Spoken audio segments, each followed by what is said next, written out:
there, welcome to Idiot Wind, our wonderful bluster through the world of the definitive vinyl collection of Bob Dylan. I'm here in Nottingham, living in a dome up in the north is my friend Sid Smith, who is going to be talking with me today about the 20th album we've discussed. I think it was to have a celebration. As you can probably tell, we've been having a bit of a champagne buffet at the Idiot Wind World HQ before we started this week's episode. So what we're talking about this week is the album, Bob's 19th album, Slow Train Coming.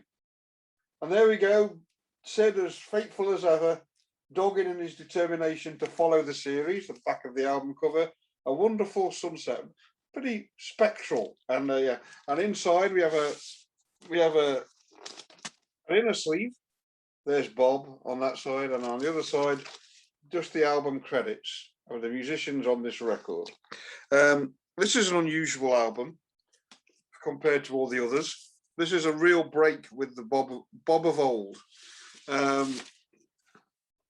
First of all, let me look at this magazine, by the way. As you can see, they've gone very imaginative with the album cover on the front again. And what picture, what snapshot, as they call it, do you think they've chosen? Well, they've chosen the back cover of the album, which is the sunset. There's no Bob content in that photo at all. You can see the ominous telegraph pole there in a familiar shape, as you see that. And inside, as usual, they're covering up the back cover this time with the record, but as they've just given you a poster-sized reproduction of that, it's hardly inspired. Yet again, essential material in this magazine. You can't call yourself a Bob Dylan fan unless you've got this information. Anyway, Bob was on his amazing 1978 tour, receiving difficult responses from American critics, but often rapturous responses from his American audiences. And one night, I think it's in the November of 1978, I think it's November, mid-December, someone throws a silver cross on stage. And Dylan notices this, and he just leans down and picks the cross up and just sticks it in his pocket, almost without thinking about it. When he comes off the following night, he sticks his hand in his stage trousers pocket and he discovers this cross. And a few nights later, people notice he's wearing a metal cross around his neck. And he's going out with a girlfriend at the time, Mary Arles something, and she's a member of a Christian church called the Vine Community. And as I've said in the last episode, I think Dylan is looking for something. He's looking for something concrete and solid in his life. His marriage is over. He has a great difficulty keeping hold of his children. He basically starts writing religious songs. He basically converts. He's baptized as a Christian. And this has many problematic aspects for a Bob Dylan fan, particularly in the content of the songs. From this point on, for the next year or two, Dylan entirely commits to this kind of, it's a kind of unforgiving, hectoring form of Christianity.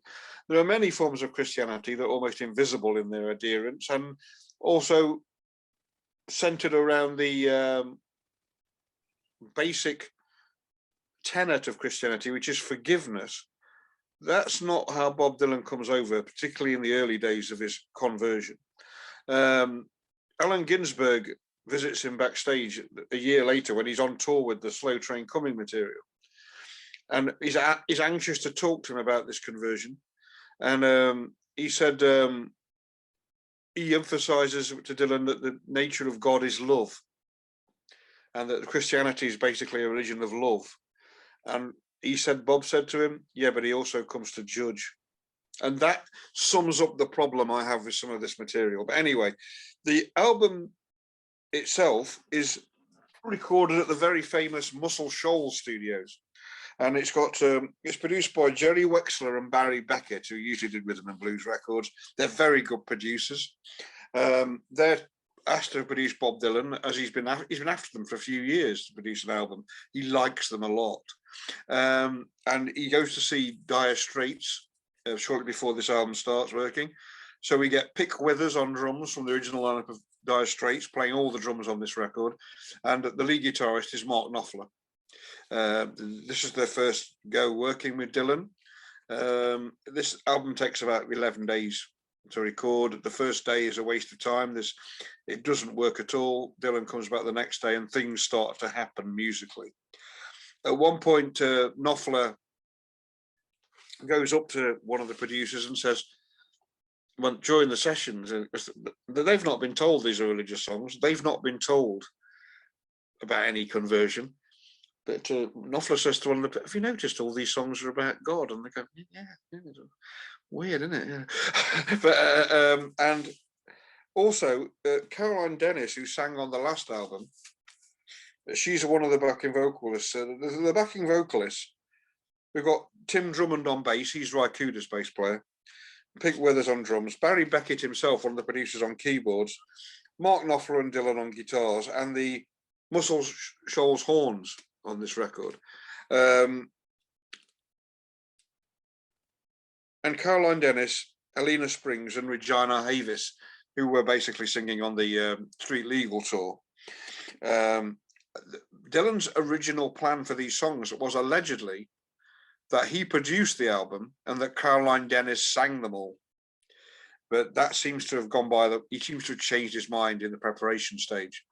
There's no, it may well be he started recording them with Caroline Dennis as the lead singer. I don't know if there's any evidence of that. The final track, which is actually a striking song, despite what I'm going to say about some of the rest of it, When He Returns, was originally planned for the three female backing singers to sing without Bob. And his original version of it was Barry Beckett on piano and him singing what was intended to be a guide vocal. Bob went away the next day and had changed his mind and just kept Barry Beckett's piano and re-recorded the vocal as a solo song to end the record. It was always going to end the record, but originally he's obviously fighting with going in full pelt into this material and seeming to pretend or believe he can get someone else to sing it, but he feels compelled to sing it himself. Now, this is an album, when I was a younger person and this was happening, I can remember this happening. I wasn't a committed Bob Dylan fan at the time. I liked some of the earlier records, I liked the other tracks. I was quite fond of Street Legal as well. But I didn't buy any of these at the time. It was regarded with incomprehension by the critics, and it was regarded with incomprehension by many of the fans as well. This was a big hit album because basically it was a hit single on it. The next album, I think his sales basically implode because of the nature of this material.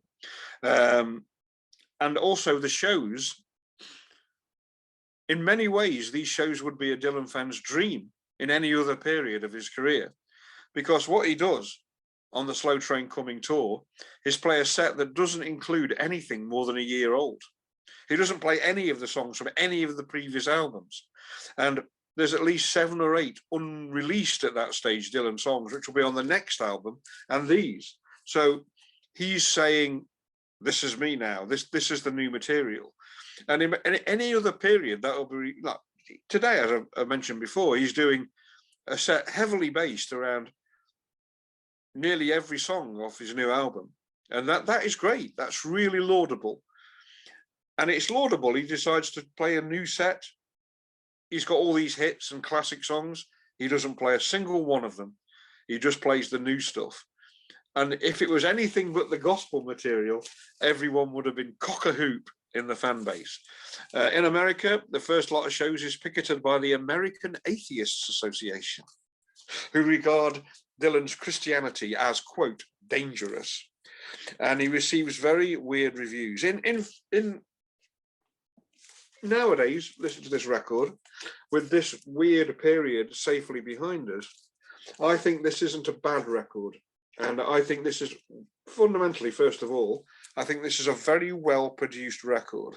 And a lot of Dylan albums aren't. I mean, I think the songs, I'd rather have the songs on Street Legal, to be fair, but I'd rather have the production as good as Slow Train Coming on those songs.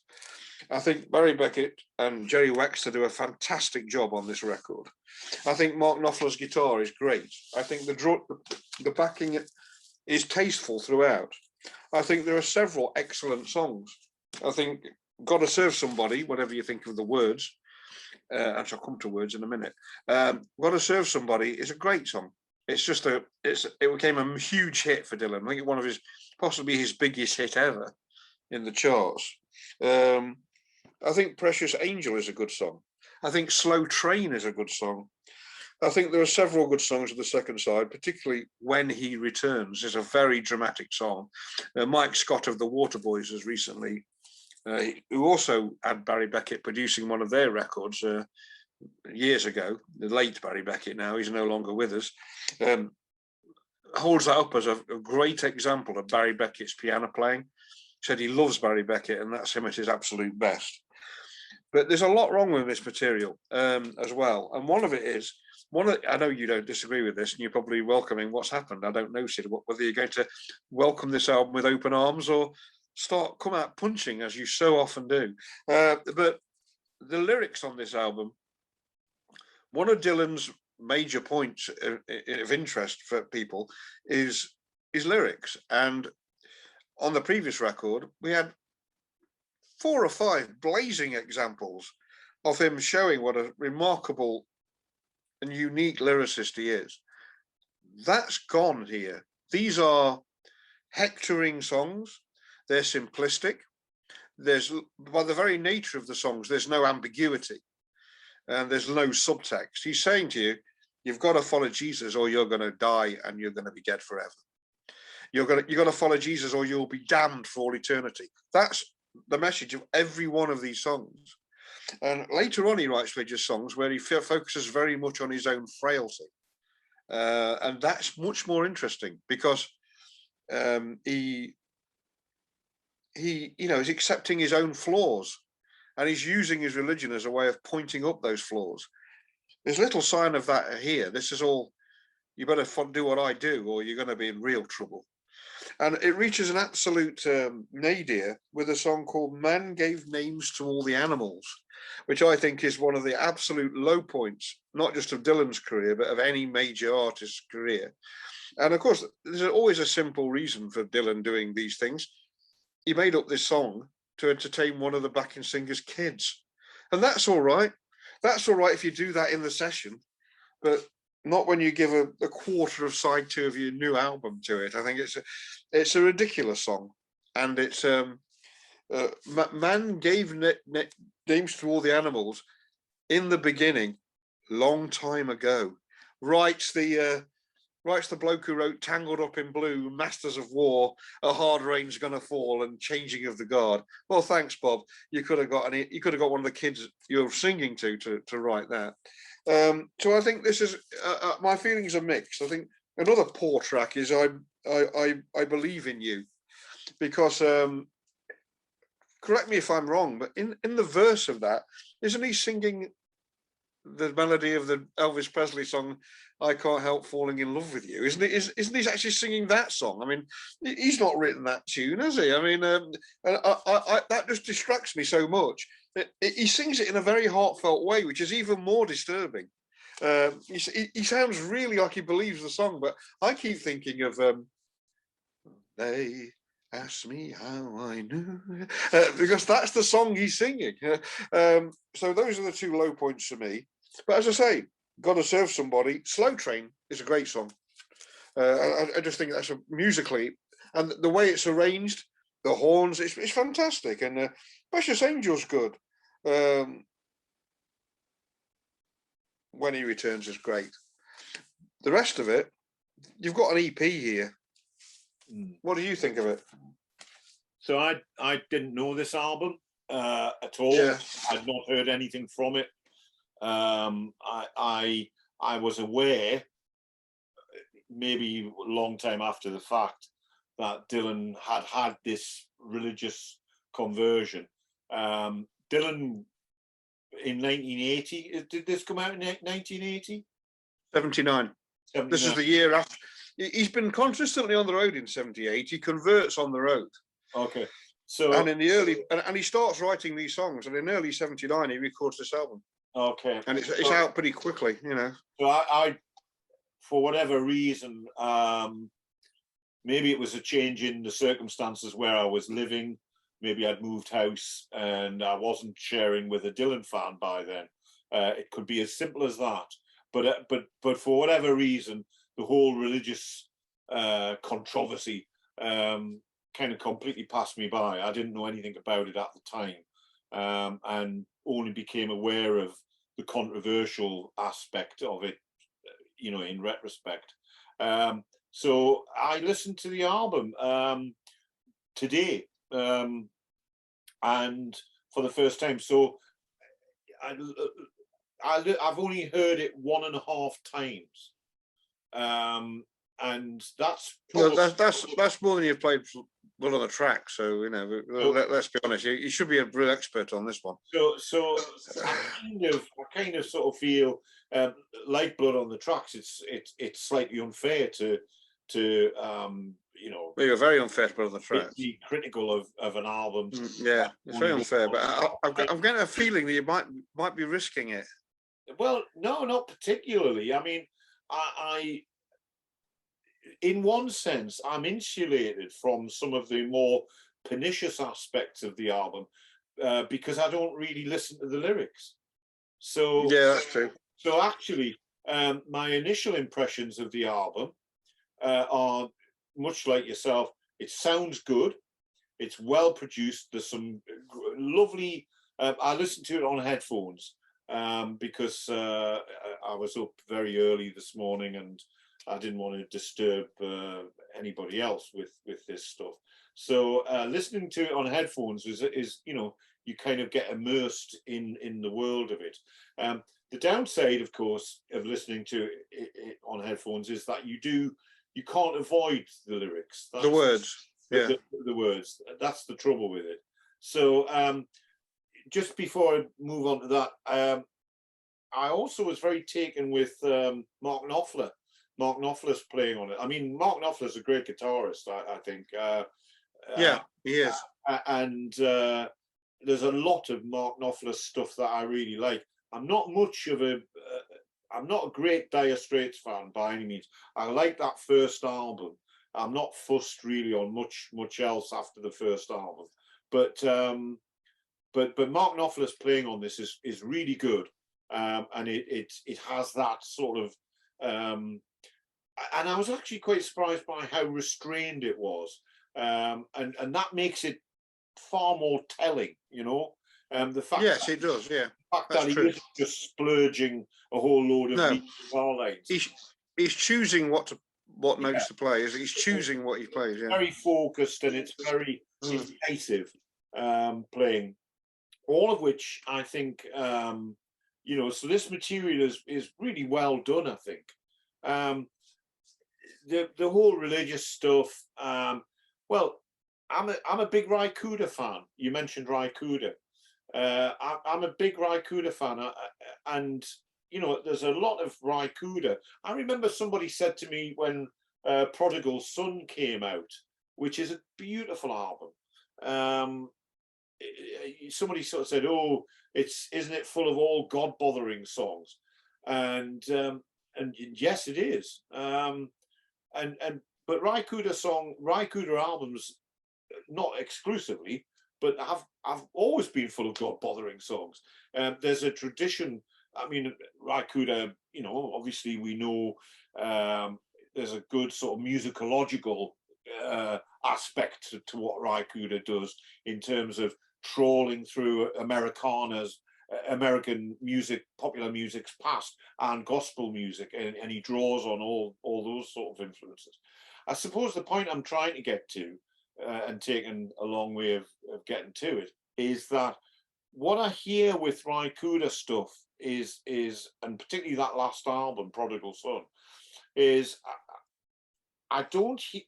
What I hear with it is it sounds open and inviting, and is essentially proclaiming a kind of that the lyrics are often, which because they're traditional lyrics, they have an old-timey feel to them. And the way Raikuda sings them lends itself to a sort of an oral sepia, if you like. But essentially they're kind of, they bear witness to something that's profoundly moving for the narrator in the song, and they don't sound particularly they don't put me off. There's loads of gospel music, although I, have no belief in God, etc. There's loads of gospel music I'm very happy to listen to, and of course there are legions of artists who I was listening to some Joan Armatrading the other day, early Joan Armatrading, and I think on her first solo album for A&M, isn't there a track on there? Oh, I should have it in front of me, but I'm sure there's a track on there about, you've got to get right with Jesus, yeah, I remember that song. Yeah, it's sort of gospel, gospel-y tinged thing, and obviously the subject matter is fairly unambiguous. I generally have no problems with that. The issue that I have with having, had to listen to the lyric and not really avoiding them, being able to avoid them or turn them off in the way that I usually can, is it's the kind of, it's what you said, it's the judgmental aspect of it. Yeah. And it's that really, it's a sort of quite a harsh right-wing version of that religion. And I mean, I think that's fine. That's perfectly legitimate for him to do that. I don't think, oh my God, he's sold out. I don't think that at all. I think it's always been there. The religious imagery has been utilised by Dylan countless times in the past, and Dylan fans generally don't have a problem with it. The difference, I suppose, here is that it's sermonizing, and it's, yes, that's a good word, and it's Bible bashing in the worst aspect of the word. It's one thing to be moved by profound feelings of love and a sense of your space in the cosmological universe. It's another thing to say, you know what, if you don't join my club, you're gonna die. Yeah, that's exactly what these words are. Yeah, the sort of gospel music you described previously, it's this inviting. So if you went into that church, no one is telling you you've got to do what we do. They're saying we're joined together by a form of love. Yeah, and that wonder and love does not come through on this record at all. I think it's important to say that context is everything, and some of those songs that I've referred to that Raikuda's done, I mean, I think possibly in their original context, they may well be a sort of slightly a more sort of come and join our club aspects to them, and I think that there, most religions, in my view, are problematic in that respect. In that evangelical sense, yeah. But with all of them. a lot of those songs are clever enough to realise that let's make this sound a bit attractive. Sure. Let's say, you're going to be a lot happier if you just join this song. Yeah. Just start singing this song. There's nothing of that. I mean, I know what you mean about gospel music, even if you're not a churchgoer, Brian Eno, who's also famously an atheist, one of his favorite forms of music is gospel music. He loves listening to it because it's so emotional and it's so positive, and it's so engaging, emotionally. That's not true of this music. Well, it's as I say, musically, I can take or leave most of Bob Dylan's compositional efforts, and mostly I'm happy to leave them because they're often not very interesting and they don't have much to them from a compositional point of view, ignoring his lyrics. but this album sounds good, and some of the structuring of the songs is perfectly adequate. But it is the lyrics, it is the sermonizing. There's a line I did write this down this morning at about 10 to 6 this morning, which sort of just leapt out at me. It's from an awful song called, I think it's called "When You're Gonna Wake Up." Yeah. Fuck hell.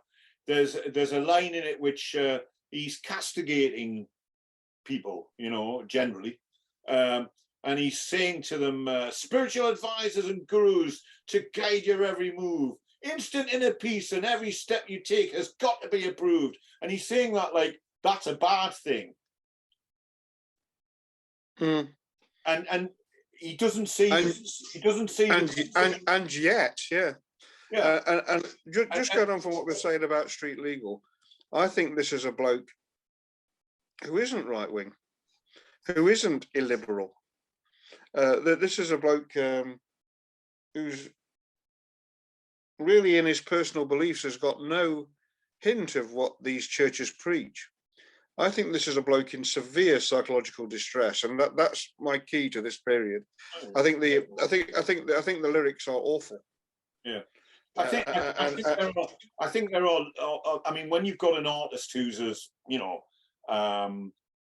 has such a kind of a diverse discography as Dylan, and has defined periods in the way that an artist like Dylan does have. I mean, I think there are these. Although I say, I don't care who he's married to, and I don't care whether or not he's fallen out with his children or whatever the kind of crisis is, but it's difficult to ignore this crisis. I think this crisis is infecting his output now. Well, I don't know if it's infecting it. I think it's in the sense that I think you mean it.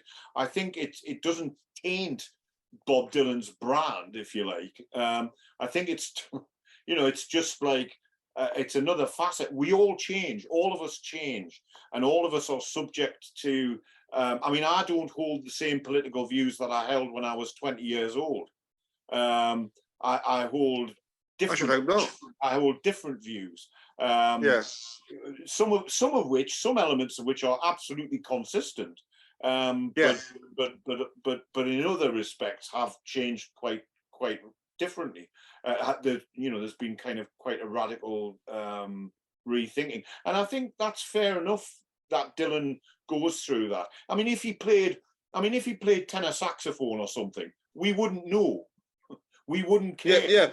That's another reason you don't like lyrics, isn't it? But because the words are his trade, and it's and the sort of sense that not because he asked for it, but because he was hoisted aloft on the shoulders of the people as a new Messiah, as somebody who was articulating a generation. All of that stuff that Dylan hated. To be fair to Dylan.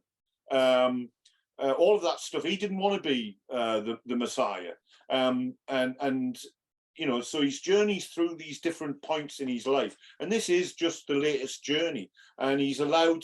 I don't condemn Dylan for this. I think he's allowed to make these to express these views.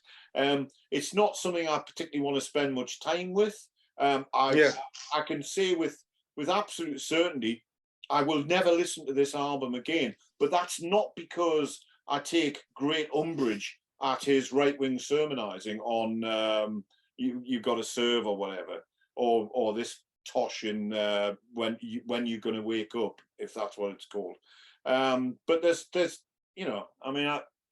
it's awful. but from a point of view, it's fine.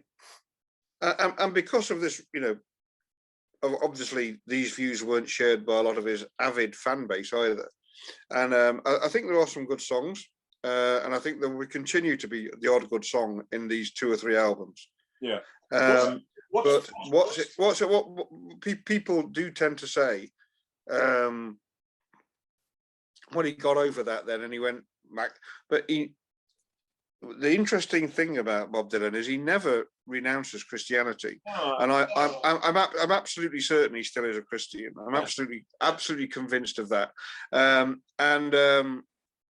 The difference is he writes about it a lot more eloquently when he's out of this period, and he writes about it in a self-critical way that's completely alien to the tone and content of these songs. which And, might have something to do with the fact that his sales took a huge dive. well, it might have a thing to do with that as well. But as we always say, he's a great escapologist, isn't he? And he always gets bored with a certain direction after 2 or 3 records. There's loads of trilogies, and this is the latest in the series. And he starts to get disenchanted with what he's doing, just as a natural factor of his character. So there's another album of sheer 100% religion style songs coming up. Yeah. But then after that, it's half and half. And then after that, we're back into Bob Whiteland again, you know, yeah. and a different aspect of it. But the religious, the basic religious faith endures on every record now. And it's not like this. Yeah. It's not like this judgmental side that occasionally surfaces, but it's a much more intelligent and eloquent expression of it when it does emerge. But these records, I find them quite unpleasant in some ways. What's the one track you take from this then? Well, the most famous one is "Gotta Serve Somebody," but my favourite is "When He Returns." Okay. I think that's a lovely, pure gospel piece of music. I'm not listening to the words much. It's a good tune and it's a great performance. Yeah, I because I fully admit I have not listened to this album enough. I will find it very hard to pick a track. Yeah. I guess if if you put a gun to my head and said pick one track, I suppose it would be the first track. Gotta Serve Somebody. Only because it's actually quite it's got a good feel to it. I think music. Yeah, it's very well done. And in some respects, the message, elements of the message actually isn't too bad. You know. I think it's okay. I think he's doing that song live now. But he's doing it in a radically changed arrangement, you know. It fit into this sort of standard gospel-y format that many other artists use and employ. But so that would be it for me. So as you've already foreshadowed and hinted, we go further into the depths of Bob's religious world, don't we? With the next the next album, episode 21. Will be Saved.